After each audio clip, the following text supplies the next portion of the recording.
como paramédico nocturno. Sigue las reglas para vivir. No debería estar escribiendo esto en la sala de descanso de la base. Con el olor del desinfectante todavía pegado en la garganta y la camilla limpia como si no hubiera pasado nada. Pero si no lo dejo por escrito, siento que se me va a quedar adentro y me va a pudrir. Mi compañero no volvió esta noche. No es una forma de decirlo. No es que lo hayan trasladado a otra unidad, ni que se haya ido antes. Se lo llevó algo que trabaja mejor que nosotros cuando la calle se queda vacía. Y lo peor es que no fue un accidente, fue una consecuencia. Todo esto empezó como empiezan casi todas las cosas que terminan mal, con un turno extra aceptado por cansancio y por plata. Con esa seguridad tonta de que lo peor que puede pasar en una noche es una pelea de bar o un choque en una esquina sin semáforo. Yo venía con cuentas encima y la idea de que un turno nocturno más era solo eso. Un turno, una ambulancia vieja, un compañero con el que ya había trabajado, un recorrido repetido por avenidas iluminadas y calles frías. Me convencí de que la rutina era un escudo. Todavía me da vergüenza admitirlo, porque la rutina fue lo que me hizo bajar la guardia cuando vi el papel. Llegué a la base con el frío metiéndose por el cuello del uniforme, la luz blanca del garaje, tirando sombras largas debajo de las ruedas y el silencio de los depósitos cuando la ciudad está despierta, pero ya no tiene ganas de hablar. Mi compañero ya estaba ahí, sentado en el borde de la camilla plegada, con el termo en una mano y la mirada de alguien que lleva demasiadas noches acumuladas. Nos dieron la unidad de calle, la de siempre, la que tiene la cabina con la goma del tablero levantada y el aire que sale tibio cuando quiere. Revisé lo básico por costumbre: oxígeno, succión, botiquín, medicación, el monitor que a veces se reinicia solo, y fue al abrir el compartimiento de los papeles, donde guardan formularios y planillas, que vi una hoja distinta. No era un formulario oficial con membrete bonito, ni una circular reciente, era una fotocopia gastada doblada en 4, con letras negras demasiado nítidas para ser impresión de oficina moderna, como si la hubieran sacado de una máquina vieja de esas que dejan el texto con borde duro. Tenía manchas de humedad en una esquina y una firma ilegible al final, como si alguien hubiera querido dejar constancia de que no estaba inventando. Arriba decía, en un encabezado frío, Protocolo de intervención nocturna para unidad de calle, y debajo venían 4 reglas. La leí una vez, y después otra, porque la primera me pareció una broma de mal gusto. Algo que un veterano deja para asustar a los nuevos. Y yo no era nuevo, pero tampoco era inmune a esa sensación de que una ambulancia por dentro se parece demasiado a un cuarto sin ventanas. Mi compañero se rió, apenas me vio con la hoja, y con ese gesto ya me dejó claro que para él todo era superstición. Historias de guardias que necesitan inventarse monstruos para justificar el miedo. No discutí, solo doblé la hoja y la dejé en el portapapeles, como quien guarda una dirección que no piensa usar, pero tampoco se anima a tirar. Ahora me doy cuenta de que el papel no estaba ahí por azar. Estaba en el lugar exacto donde uno lo ve cuando está por salir, y eso no es descuido, es insistencia. Regla 1. En avisos de persona en el piso durante la noche, detener la unidad con el frente orientado a una salida, motor encendido, puertas cerradas, luz interior baja encendida, sin luces de escena ni sirena. Regla 2. No tocar al paciente hasta ver su aliento o escuchar su voz por iniciativa propia, y nunca arrodillarse a su lado. El primer contacto debe hacerse desde pie y con la camilla entre ambos. Regla 3. No preguntar nombres, no repetir palabras del paciente, no responder si alguien llama desde la oscuridad fuera del perímetro de luz de la unidad, aunque suene cercano. Regla 4. Si al acercarse la sombra del paciente no coincide con la dirección de la luz, abortar, retroceder sin girar la espalda y retirarse sin usar espejos ni mirar reflejos hasta llegar a iluminación continua. Mi compañero dijo, sin molestarse en bajar el tono, que eso era basura, que alguien estaba paranoico, que el servicio se llenaba de gente rara cuando los turnos se apilan, que no me enganche. Me explicó con esa paciencia falsa de quien quiere sentirse superior que lo único real en la calle era la mala suerte y los imprudentes, y que si nos poníamos con reglas absurdas, no íbamos a levantar a nadie. Yo asentí por inercia. Una parte de mí quería creerle porque era más fácil, porque el mundo se sostiene mejor si uno piensa que todo lo que pasa tiene explicación, y que la ambulancia es solo un vehículo, no una frontera. Salimos del garaje con la luz del tablero temblando un poco, las ruedas mordiendo el asfalto húmedo, y el primer aviso llegó como llegan siempre, sin dramatismo. Una voz de la central que nos asigna un punto, una calle, un reporte vago, persona en el piso, posible intoxicación, posible desmayo. Nada raro. Solo que esa noche la ciudad parecía más plana, como si le hubieran bajado el volumen. Había tránsito en las avenidas grandes, pero en cuanto nos metimos en las calles de costado, las lámparas se espaciaban, los negocios cerrados eran persianas oscuras y hasta los carteles luminosos parecían cansados con letras parpadeando sin terminar de apagarse. La primera intervención fue en una zona de bares, alguien tirado cerca de un contenedor, olor a alcohol, una historia común. Lo raro no fue el paciente, lo raro fue el entorno, como si todo alrededor estuviera esperando otra cosa. Bajamos y mi compañero se acercó directo, sin pensar en la hoja, porque nadie piensa en una hoja cuando ve un cuerpo en el piso, y yo lo seguí por reflejo. El tipo respiraba, roncaba, se quejaba. No había duda de que estaba vivo, y eso me bajó la tensión, me hizo sentir ridículo por haber leído esas reglas con atención. Lo incorporamos con el método de siempre, control rápido, preguntas básicas, y él respondía a medias, enredado, pero respondía. Mientras lo subíamos a la camilla, noté algo que no supe explicar.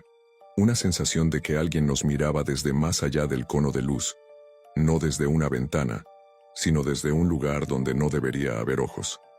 Giré la cabeza por instinto y vi solo un callejón, bolsas apiladas, pared húmeda, nada. Me dije que era el cansancio entrando temprano. Dejamos al tipo con un familiar que apareció a los gritos desde un edificio y nos retiramos sin traslado. Mi compañero se burló otra vez de mi cara, dijo que ya me estaba sugestionando, y yo, que todavía quería creer que tenía razón, guardé la hoja de nuevo y traté de olvidarla. No pasó mucho hasta el segundo aviso, y ahí fue cuando todo se torció de un modo que no se endereza. Zona industrial, calles anchas sin gente, depósitos cerrados, iluminación alta que no alcanza a tocar los rincones. El reporte era simple. Una persona en el piso junto a una parada de colectivo no respondía. Mientras manejábamos, el aire dentro de la cabina se volvió más frío de lo normal, como si el calefactor perdiera fuerza, y el vidrio empezó a empañarse en los bordes. Mi compañero subió la potencia, golpeó el tablero, dijo que esa unidad siempre hacía lo mismo, y siguió. Cuando doblamos en la calle indicada, vi la silueta desde lejos, un cuerpo tendido de lado, una postura demasiado quieta, y algo en mi estómago se cerró, porque el lugar estaba vacío de la forma equivocada, sin perros, sin motos, sin ese ruido de fondo que siempre hay, aunque no lo notes. Ahí recordé la regla 1 y pedí, sin insistir demasiado, que no usemos sirena ni luces fuertes. Mi compañero soltó una risa breve, pero por alguna razón no activó la sirena, quizás porque la calle estaba despejada y no hacía falta, quizás porque el silencio también le rozó la nuca. Detuvo la unidad casi a la par del cuerpo, y yo le señalé con un gesto que avancemos un poco más para quedar con el frente listo para salir. Refunfuñó, pero avanzó, frenó con el motor todavía vivo, y por primera vez sentí que estaba obedeciendo algo que ninguno de los dos quería nombrar. Bajamos. La luz interior de la cabina quedaba detrás como un rectángulo tibio, y el resto era luz amarilla de farola, con sombras largas y duras. La persona en el piso llevaba ropa oscura, capucha, manos cerca del pecho, como protegiéndose. Yo busqué el vapor del aliento por el frío, esa nubecita que siempre aparece aunque sea tenue, y no vi nada. Me agaché un poco por reflejo, y me frené antes de tocar el suelo, porque la regla 2 me golpeó en la memoria como un mal sabor. Mi compañero ya iba a arrodillarse. Lo vi doblar la rodilla. Lo vi acercar la cara para mirar mejor. Y le dije que espere, que primero acerquemos la camilla. Se molestó, pero arrastró la camilla y la colocó entre nosotros y el cuerpo, como un mueble, como una barrera improvisada. Desde ahí, de pie, intenté hablarle al paciente con el tono profesional de siempre, sin frases dramáticas, solo buscando una respuesta. No hubo nada, ni un quejido, ni un movimiento. Lo único que cambió fue que la capucha pareció tensarse un poco, como si debajo hubiera alguien apretando la mandíbula. Me incliné hacia adelante todavía detrás de la camilla y vi la boca entreabierta demasiado quieta, y una marca en el cuello, no un corte, no sangre, sino una presión irregular, como si algo lo hubiera sujetado con fuerza, y la piel hubiera quedado pálida en líneas. Mi compañero, impaciente, estiró la mano para tocar la muñeca y buscar pulso. En ese segundo pensé en la regla 2, en la parte de no tocar hasta ver aliento o escuchar voz, y lo iba a detener con la mano. Pero él ya había tocado. El cuerpo reaccionó, pero no como reacciona alguien que despierta. Reaccionó como si algo adentro hubiera recordado que tenía que moverse. La cabeza giró apenas. El cuello sonó de una forma seca que prefiero no seguir recordando, y los ojos se abrieron sin parpadear. No eran ojos raros, no eran blancos ni brillantes, eran ojos humanos. Y eso me asustó más porque lo humano es lo que uno cree que puede manejar. La boca se abrió un poco más, y ahí sí vi algo físico que no encajaba. Los dientes de adelante demasiado juntos, como si no hubiera espacio entre ellos, como si la línea de encías estuviera apretada. El paciente intentó hablar, y no le salió una frase, le salió aire, un aire que no se veía. Y mi compañero en su terquedad insistió, le preguntó cosas básicas. Le pidió que dijera quién era, y yo sentí que acababa de patear la regla 3 sin darse cuenta, la parte de no preguntar nombres, no repetir palabras. El paciente movió una mano fría, y agarró el borde metálico de la camilla con una fuerza que no correspondía a alguien descompensado. En el mismo instante, detrás de él, en el borde de la farola, vi que la sombra en el suelo no seguía la lógica. La luz venía desde arriba y atrás y aún así la sombra se estiraba hacia nosotros, pero no era solo más larga, era más gruesa, como si hubiera otro volumen pegado al cuerpo, un volumen que el cuerpo no tenía. Ahí la regla 4 dejó de ser tinta y se volvió un aviso. No dije nada grandilocuente, solo agarré el manillar de la camilla y empecé a retroceder, empujando, como quien se aleja de un perro que no quiere provocar. Mi compañero se resistió, dijo que no podíamos dejarlo ahí, que era un paciente, que lo íbamos a levantar igual, y se metió al costado de la camilla para acercarse otra vez. Fue entonces cuando algo se movió en el límite de luz. No un reflejo, no una ilusión, algo con masa, con intención.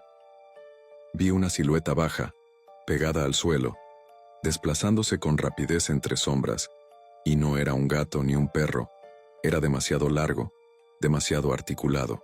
No lo vi completo, solo una parte, un brazo o una pierna, y la forma en que se doblaba me dio náuseas, como si las articulaciones estuvieran donde no deberían.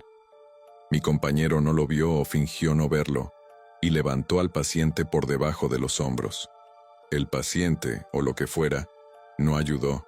Se dejó levantar con un peso muerto extraño, y al tocarlo, mi compañero hizo una mueca.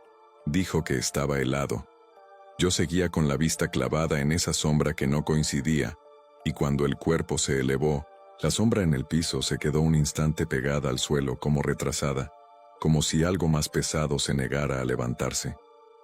Ese detalle fue lo que me terminó de convencer. Metí la mano en el bolsillo y agarré la hoja doblada como si fuera una cuerda, sin saber por qué, y empujé la camilla hacia la ambulancia, obligándolos a moverse.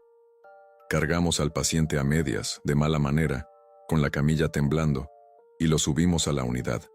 Mi compañero cerró las puertas traseras con fuerza, y ahí por primera vez se quedó callado, como si su propio cuerpo le hubiera pedido bajar el volumen. Adentro, con la luz blanca del techo, el paciente parecía más normal, solo pálido, solo transpirado. Pero cuando le acerqué el oxímetro, la piel se sintió seca y fría, y el monitor mostró señales que no correspondían. Un pulso presente, una saturación que subía y bajaba sin patrón, como si la lectura viniera de otro lugar. El paciente movió los labios otra vez y alcanzó a decir algo entrecortado. Y yo no voy a escribir las palabras exactas porque no quiero repetirlas, porque la regla 3 también hablaba de eso, de no repetir palabras del paciente, y en ese momento ya estaba decidido a obedecer lo que pudiera. Entendí igual, el sentido era una explicación desesperada de que algo le había hecho eso, de que no había sido un golpe ni una droga, que algo lo había encontrado en la calle y lo había dejado así, y que si nos quedábamos parados nos iba a encontrar también. Mi compañero intentó calmarlo, le habló como se le habla a alguien en pánico, y en ese intento volvió a forzar preguntas, volvió a pedirle datos, volvió a empujar la conversación hacia lo humano, como si lo humano fuera un amuleto. Yo miraba las manos del paciente, las uñas, la piel, y vi que en los dedos había una especie de raspadura fina, como si hubiera intentado aferrarse al asfalto mientras lo arrastraban, pero sin sangre, solo la piel levantada. El frío dentro de la ambulancia aumentó, no un frío general, sino un frío focal, como si el aire alrededor del paciente fuera distinto, y en el vidrio trasero se marcó una mancha de vaho desde afuera, un círculo opaco que no venía de adentro. Me quedé quieto con el estetoscopio en la mano y pensé, con una claridad horrible, que alguien estaba pegado a la puerta. Mi compañero se dio vuelta para mirar hacia atrás, y yo lo agarré del brazo antes de que abriera la puerta interna que comunica con la cabina. No le dije que no mire, no le dije que hay una regla, solo le pedí que se siente y manejemos, que salgamos ya. Subió al asiento del conductor con un gesto brusco, encendió balizas y arrancó. Yo me quedé atrás con el paciente, sosteniéndole la cabeza, y en el primer tramo de calle noté que las farolas que pasaban por la ventanilla no iluminaban igual, como si la luz se hundiera antes de llegar al piso.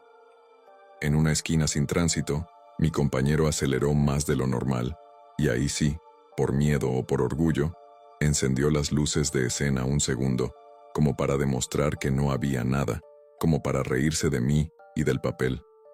En el instante en que lo hizo, el paciente se arqueó como si la luz le doliera y el monitor se volvió loco. Líneas saltando, lecturas falsas, y una sombra cruzó el vidrio lateral a la altura de mi cabeza, una sombra pegada al vidrio desde afuera, demasiado cerca para ser alguien corriendo por la vereda. No pude evitar mirar de reojo, y vi una parte, un perfil incompleto, una cabeza baja con algo que reflejó la luz en 2 puntos, como ojos que no estaban a la altura correcta. No duró nada.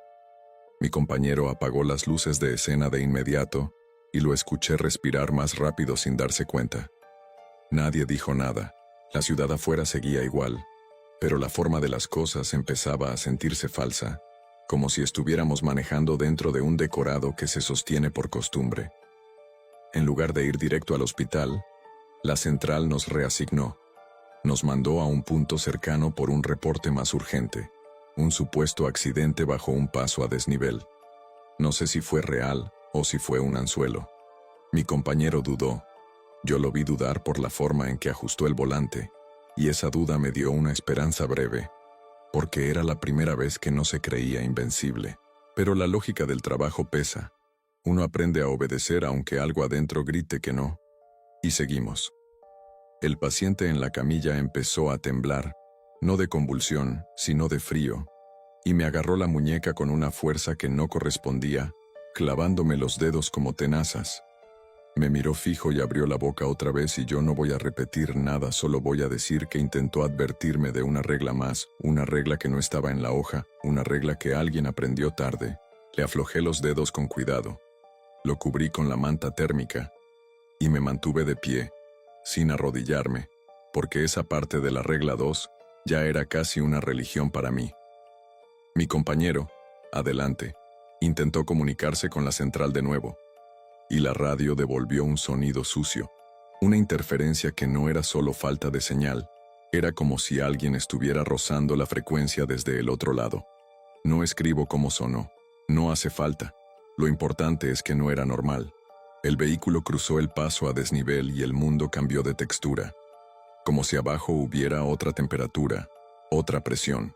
El supuesto accidente era una persona tirada junto al cordón, cerca de una columna, con ropa clara esta vez, y no había vehículos, no había vidrios, no había marcas de frenada. Solo un cuerpo.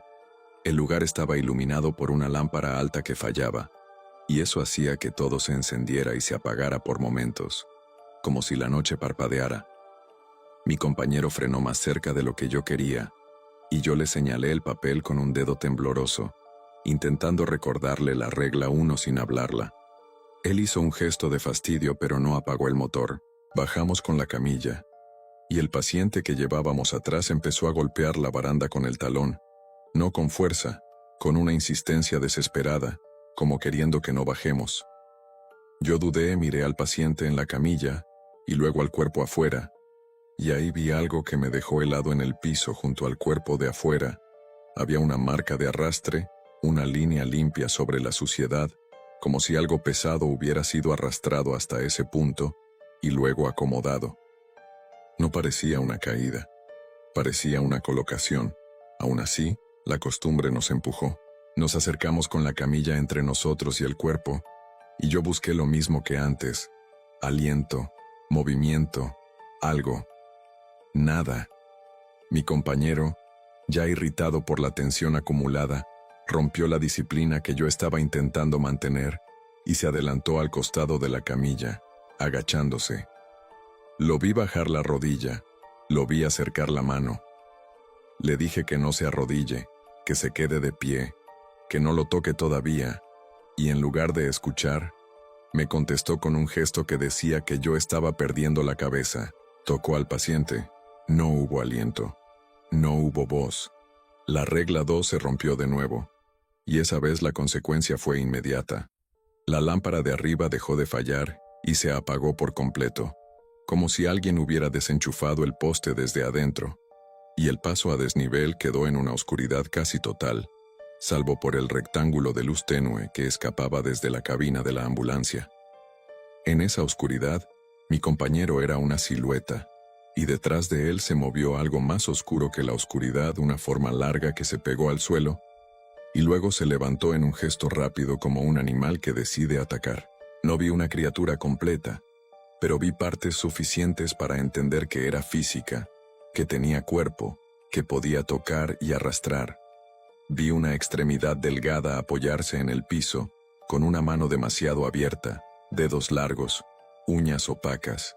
Vi una mandíbula, o lo que parecía una abrirse de lado, no de arriba abajo como una boca humana, y dentro brillaron dientes con la luz mínima de la ambulancia, dientes apretados, como los del primer paciente, pero multiplicados como si todo estuviera hecho para sujetar. Mi compañero alcanzó a girar, y en ese giro rompió otra vez la regla 4 sin saberlo, porque miró directo hacia donde no debía, y su cuerpo se quedó rígido un segundo, como si la mirada lo hubiera clavado. Yo retrocedí instintivamente sin darle la espalda, arrastrando la camilla como un escudo inútil, y en esa retirada vi algo que me va a quedar para siempre: los ojos, dos reflejos bajos que no parpadeaban, que no estaban a la altura de una persona, que me miraban a mí, pero usaban a mi compañero como primer bocado. No hubo sangre que yo viera. No hubo una escena gráfica, fue peor por lo sobrio, porque fue silencioso en el sentido más aterrador de la palabra. Un movimiento rápido, un tirón, el cuerpo de mi compañero desplazándose hacia la oscuridad como si el piso lo tragara. Sus manos se agarraron un segundo a la baranda de la camilla, y luego se soltaron. No hubo negociación.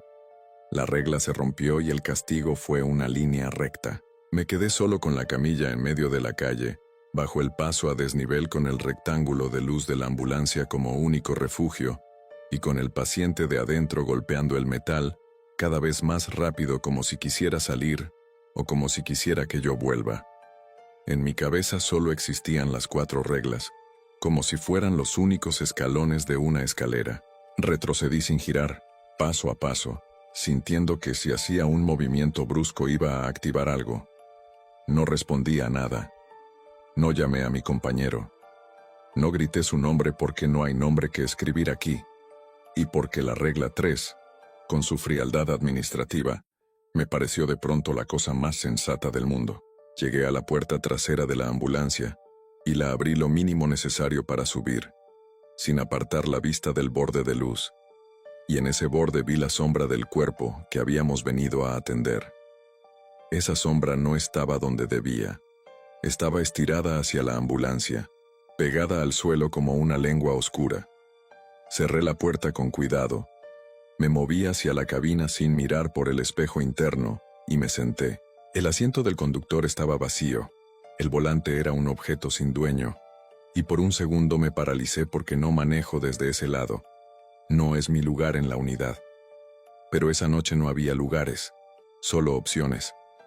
Pasé al asiento del conductor, agarré el volante con manos húmedas y arranqué sin pensar en nada más que en la salida en la luz continua de una avenida principal, en cualquier sitio donde las sombras se comporten como sombras. La regla 4 decía que no use espejos ni mire reflejos hasta llegar a iluminación continua. Y eso en un vehículo es casi imposible, pero lo intenté. Manejé mirando al frente, guiándome por líneas del asfalto, por postes, por el borde de la vereda, evitando a propósito cualquier vistazo a los laterales. Sentía, y no es una metáfora, sentía el peso de algo detrás, como si la ambulancia cargara más que un paciente. El paciente seguía golpeando el metal atrás, pero el sonido se fue apagando no porque dejara de hacerlo, sino porque el aire dentro del vehículo se espesó como si el interior se llenara de una niebla que se mete en los oídos. En una esquina, al girar el reflejo del vidrio lateral, me devolvió una imagen que no buscaba un fragmento de la parte trasera, y vi una mano pegada al vidrio desde afuera, una mano larga extendida, como si estuviera sosteniéndose de la ambulancia. Ahí rompí la regla 4, aunque fuera por un instante, aunque fuera por accidente.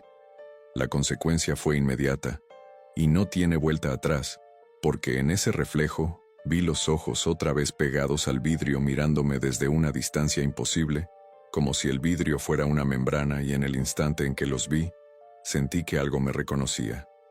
No fue solo miedo, fue la certeza de haber sido registrado, como un número de expediente, como una placa. Aparté la vista y seguí manejando, y cuando por fin llegué a una avenida con iluminación pareja, con tráfico y semáforos y movimiento humano, el peso atrás pareció aflojar un poco.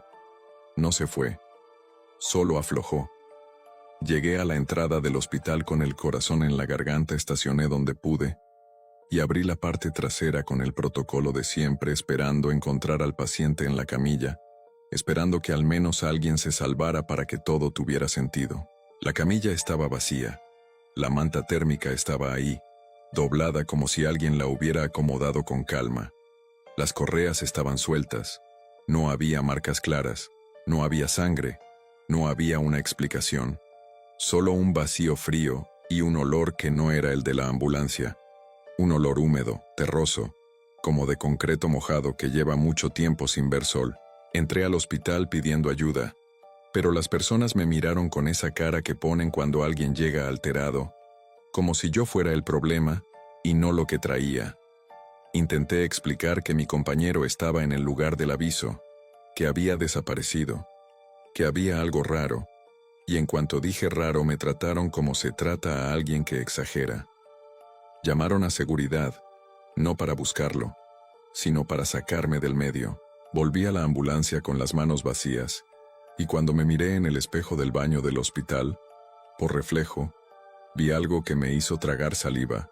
Por un segundo los ojos estaban ahí también, no en el espejo como una figura completa, solo como dos reflejos bajos en el borde, como si el espejo recordara el vidrio lateral. Parpadeé y no estaban, pero el frío en la nuca sí. Regresé a la base con el amanecer todavía lejos, con la ciudad volviendo a su ruido habitual, y yo sintiéndome como si hubiera manejado desde otro lugar. En el garaje me preguntaron por mi compañero con la misma ligereza de siempre, como si se hubiera quedado comprando café. Dije que no volvió, dije que se lo llevó algo, y me miraron como si la noche me hubiera hecho daño. Un superior me pidió el reporte, me dio un formulario, Me pidió que detalle el recorrido. Cuando quise señalar el aviso bajo el paso a desnivel, el registro de la central en la pantalla no lo mostraba. El primer aviso, el de la zona industrial, aparecía como cancelado por falsa alarma. No había constancia del segundo. Me hicieron repetirlo, me hicieron escribirlo, y mientras escribía vi la hoja doblada en el portapapeles, la fotocopia vieja, el protocolo de intervención nocturna.